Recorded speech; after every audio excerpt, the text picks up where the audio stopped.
Go on, Shane. I don't know, just to say that the fact that I don't know why anybody's not questioning, and people are questioning, but why more people are questioning that this guy's been given 6 new players and we're saying we need more. How can, after this amount of time being in charge, can you get handed 6 new players and have the smallest squad in the league? It just shows the absolute devastation that he's done to this squad. And I don't know why it's not questioned more.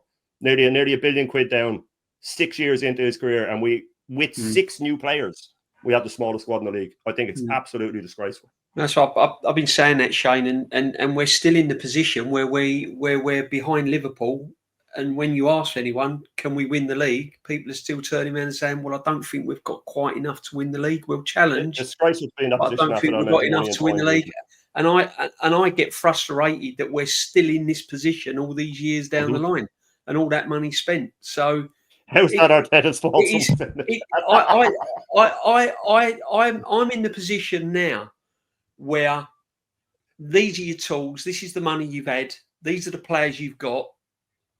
You now need to show us that you are this top manager. It's literally the ball is in his court now this season. That's where I'm at with it. Gyökeres or no Gyökeres. I do think, like, I get both of your points. I completely understand. But Gyökeres fought tooth and nail, right, to join Arsenal. Oh yeah, it's been reported over the past few weeks. The only team he wanted to join was Arsenal. Yeah. Who's the man responsible for that? It's Mikel Arteta. Declan Rice wanted to join Arsenal. Man City wanted to sign him. Bayern wanted to sign him. Wanted to join Arsenal because of what Mikel Arteta is building and has built. We outbid City. Zubimendi. One second, let me finish. Zubimendi, right? Big teams around Europe. Liverpool tried to sign him. Barcelona wanted him. Argue all you want, mate. These are players that are sought after by some of the biggest teams in Europe, and they're joining. They're joining a project which some of our fans are calling a joke, right? This ain't a joke to a lot of the top players in Europe. Right, they're seeing what's building here. They want to be part of it. Gyökeres was offered more money. Why do we have to pay them so much then? Why do we have to pay them so much? What do you mean pay them? Why do we have average players on massive wage? Why is Zinchenko on 150 grand a week? That's not the argument. You're completely changing the argument. It is the argument. That's why they came. That's why they came here. What are you talking about? They don't come here. Nobody comes to a club because of Mikel Arteta, mate. There's no top player that comes to a club because of Mikel Arteta. If Gyökeres wanted more money, he could have gone to Manchester United, who are a bigger club, and he would have got paid more. Bid for him. They didn't have the money to bid for him. They wanted him. Of course they wanted him. I'm sure you want the Champions League football. Listen, if Real Madrid had come in, if Real Madrid had put down a proper offer for Zubimendi, he would have gone there. There's no way on earth he's turning down. Do you think a player will turn down Real Madrid to come to Arsenal? Do you really think that a Spanish player... Maybe I didn't say Real Madrid. I never said Real Madrid. Who else bid for Zubimendi then? You said big teams. Barcelona wanted him. They didn't bid for him. Well, I've never even heard of that. They wanted him. He said he wanted Arsenal. How do you know? Who else bid for him? Declan Rice. What about Man City? You bid for Declan Rice. They didn't. We outbid Man City. We've been through this. We outbid Man City. Either way, we are now seeing Arsenal with their hat in the ring for some of the top players in Europe. And this is a project that Mikel Arteta has built, right? What do you mean, who? All right, tell me, out of our starting 11, what it's going to be next season, right? If it's Raya in goal, Timber at right back, Saliba, Gabriel, either Luis Skelly or Calafiori, Zubimendi, Rice, Odegaard, Saka, Gyökeres, and Martinelli. Who out of that 11 do you think are not good enough to win the league? Out of that 11. What do you mean? 90% of the team you just mentioned hasn't won the league. 90% of the team you just mentioned hasn't won the league. The only change is winning the league. I'm talking about a team that has been built to potentially win the league. I don't think we can win the league. But the problem, I think we're missing the point here because there's a difference between potential and actually winning the league. You're saying that he's got us to this level. We haven't won the league. How can I talk about winning the league? What I'm saying is now. Which one of these players has won the league? Yeah, but you're saying that because of Arteta, the players are here. Well, if Arteta has now sold them the dream, it's his job now to make the dream come true, isn't it? Of course, and this is what we're 100%. Trying to say. He's got to make the dream come true because he's obviously sold them it, and you're saying he's bought them here. But what I'm saying why did big players come to Arsenal before Arteta? Why did big players come to Arsenal through the last 140 years? Exactly, Shane. But what I'm trying to say is, you've just said that you've just named your starting 11 there, Christian, and said potentially they can win the league. The only two players that are different from that starting lineup on seasons that didn't win the league is Zubimendi and Gyökeres. Everyone else is the same player, and we didn't win the league under them. Failed 5 times, and we were failed. Close. We were very close. So, well, we was miles off it last season. But what I'm trying to say is that the only two players there that are different is Zubimendi and Gyökeres. And if you think that those two players are going to make the massive difference to win us the league, I don't think we are. I still think we're way short. D, what do you think? How far are we from winning the league with that 11? Say Gyökeres is up front. You got Zubimendi at the base. I think left wing is still a problem, but I think in a universe where there's no injuries and suspensions, by the way, starting 11 wise, I think that team is a team that can really challenge. Don't get me wrong, there's quality teams in this league. It's not going to be a given. We're probably not going to be favourites. Liverpool are strong. Man City are strong. Chelsea are strong. Newcastle, I thought would be stronger, but they're struggling in the market. It's going to be a tough league. It's never not a tough league. We've only won this Premier League 3 times. People go on like we've won it 15 times, right? And the 3 times we've won it in history, Man United could have won it. Another team could have won it. It's never a given. People talk like Arteta should have brought a team like head and shoulders clear, winning it every single season. People cut it off at Premier League. Why do you get rid of the history before Premier League? It's no different. It's just a different name for the division. Why do people cut the history off at Premier League? I'm talking about Premier League. I'm talking about what we're in right now. Just say top division. Why Premier League? Why do you cut it off? All right, well, let's talk about Champions League, which we've never won. How about that? People saying that he should win it. We've never done it in our history. I never said he should win it. I said he's never going to win it. League Cup. When was the last time? Let's talk about that. We can talk if you want to talk about history and go back. Yeah, there's negatives on our history as well, right? So people saying this guy has to, this guy must. I agree. If he doesn't win something next season, he probably got to go. I'll still be grateful for where he's taken us to, but in hindsight, it wasn't good enough. But to say he must win the Champions League, say he must. But you've gone now from previously saying he has to win a major and then he has to win something and probably has to go. So you're already going down on the standards. Yeah, already I agree. 6 years without a trophy after an FA Cup. Well, you said about a month ago that he has to win a major or he has to go, and now he has to win something and he probably has to go. No. So the standard's already been lowered. You're already moving the goalposts for him. I think this is the problem. There's always a safety net for this guy.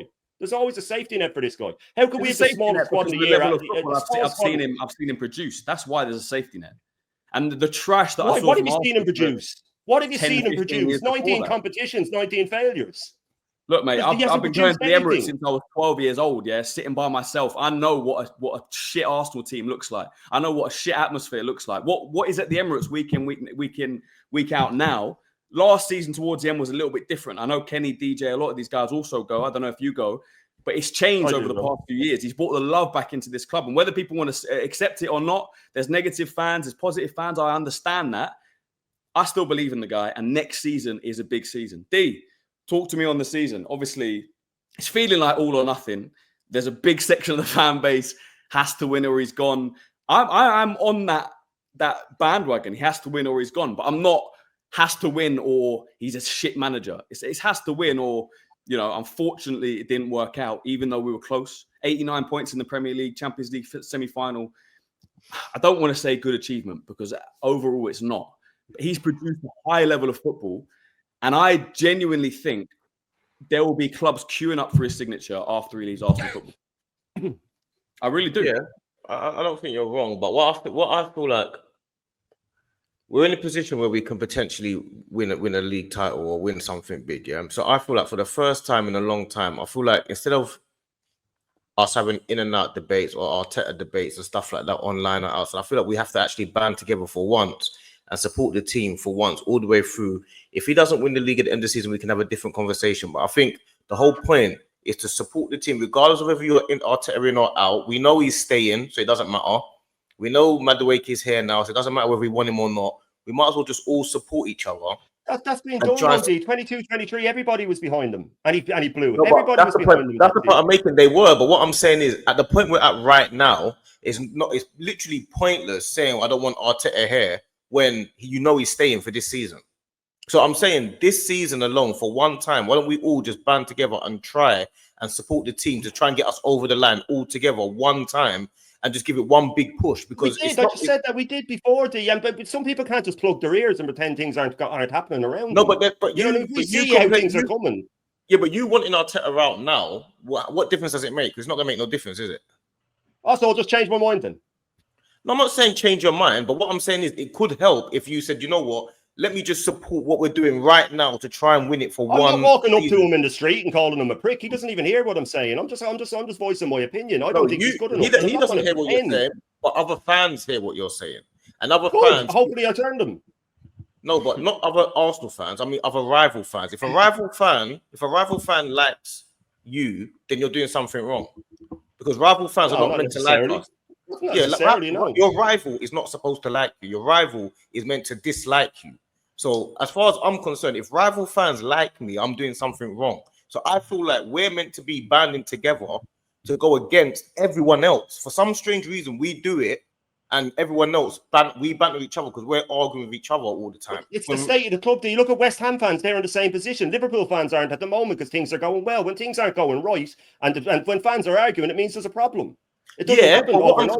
But my point is, what I'm saying, right at the point, okay, cool. So at the point we're in right this second, right now, all we can do is try and rectify the wrongs that have happened in the past. So the wrongs that he's made, he's put players on the big wages that he shouldn't have. He's bought Havertz he shouldn't have. He's bought certain players and Jesus and all these guys. Cool, he's made a mistake. The only thing he can do right now is rectify it. So the only rectifying that we can do now is try and say, you know what? Gyökeres makes sense. That's what we want to do. Okay, Madueke doesn't make sense, but we know potential squad depth, it can work. Zubimendi, we had to get everyone's complaining about Partey going, but we know there's a reason. It makes sense for him to leave now because of what's happened in the past. So now we've got Zubimendi. It makes sense. Norgard, okay, it's not ideal, but it makes sense. We need some backup players and stuff like that. So all he can do is rectify the wrongs that we've done in the past. We know that there's been issues in the past. We know that.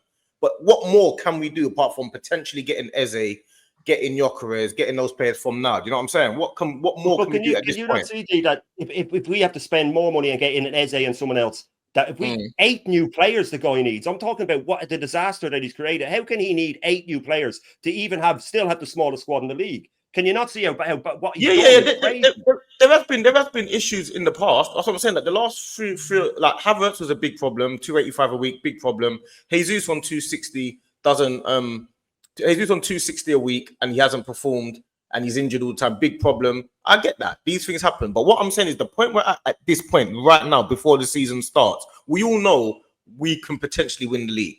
Do you know what I'm saying? We all know that. We all know where next season. Well, but you have hope that you know what we can. I don't think we're getting top 4. Honestly, you are joking. You are joking, surely. I honestly don't think we're getting top 4 next season. Yardman, are you there? You don't think we're getting top 4, Shane? I don't think we're getting top 4. So that's my opinion. I honestly don't think we're getting top. I think everything's even with Gyökeres and Eze. Yeah, I just think it's fault. Christian named the first 11 there, right? He named the first 11, but take away any one of those players and we get massively weaker. And the injuries we had last season, there's going to be a huge carryover from them next season. A huge carryover. Timber's going to be in and out of the team. White will be in and out of the team. Gabriel's coming back from a great hamstring. He'll be 6 months out. If he could go out again. Rice has so much running he's going to have to do covering Zoom. All the injuries, people just think it's going to stop just because the season ended. You know what I mean? All the same problems are there. Why have we got to the point that we're not getting top 4 when we? Because I just think Chelsea have grown. They were catching. If last season had gone on for say another 3-4 weeks, the way we were stumbling over the line, the way Chelsea and Newcastle were catching up, we would have finished behind them. And this is a continuation. Now, Newcastle with Champions League and not signing the way they did might be cut out. But we didn't finish behind them, 1, and 2. We've signed a striker that we've all wanted. Said Chelsea have signed as well. Chelsea have signed a load of players. Well, we finished above Chelsea, and they've won 2 competitions. They've got that feeling. They've won. We weren't in. We couldn't win them because we wasn't in those competitions. So that's the first thing. We wouldn't have anyway because they involve semi-finals. This is my point. That doesn't matter. We've had 19 chances to win competitions, but we wasn't in it. So we can't compare. We've had 19 chances, Steve. We've had 19 competitions that we haven't won. I understand that, but I'm talking about you saying we're finishing outside the top 4, which is basically that's my opinion. I just see that's the way it's going. That's the way I see it. I see next season falling apart. I don't think Saliba wants to be here. I think there's a lot of issues that are going to carry over that don't just go away. I think the injuries are going to be bad again next season. Gyökeres has to settle. Zubimendi has to hit the ground running. If he has a bad first few games, we have a rotten. We're playing teams in the first 6 games. We have 2 of the teams, the best in the world at the high press. We could be out of the league after 7 or 8 games. If Liverpool and City start the way I think they will by winning their first 6, 7, 8 games, we lose 2 or 3. We're already out of it, and then the morale drops. This is what I see happen. I see a continuation of last season. And it's just my opinion. The thing is, if I get proved wrong, that means we qualify for the Champions League, or it means we did better than I thought. All well and good. I'm just going by, I just feel that we are going to really, really struggle next season. I just see it as a carryover. And you see it all the time when a manager is he's at the last of his tenure, and everything just starts to fall apart. And that's all I see next season. I don't think the players are winning the way they were. You're saying it on the point that no matter what he does, he can't do anything right. Because what I'm saying is, I'm saying to you, the point we're at right now. I think everything's falling apart. Yeah, but I think the squad's so thin.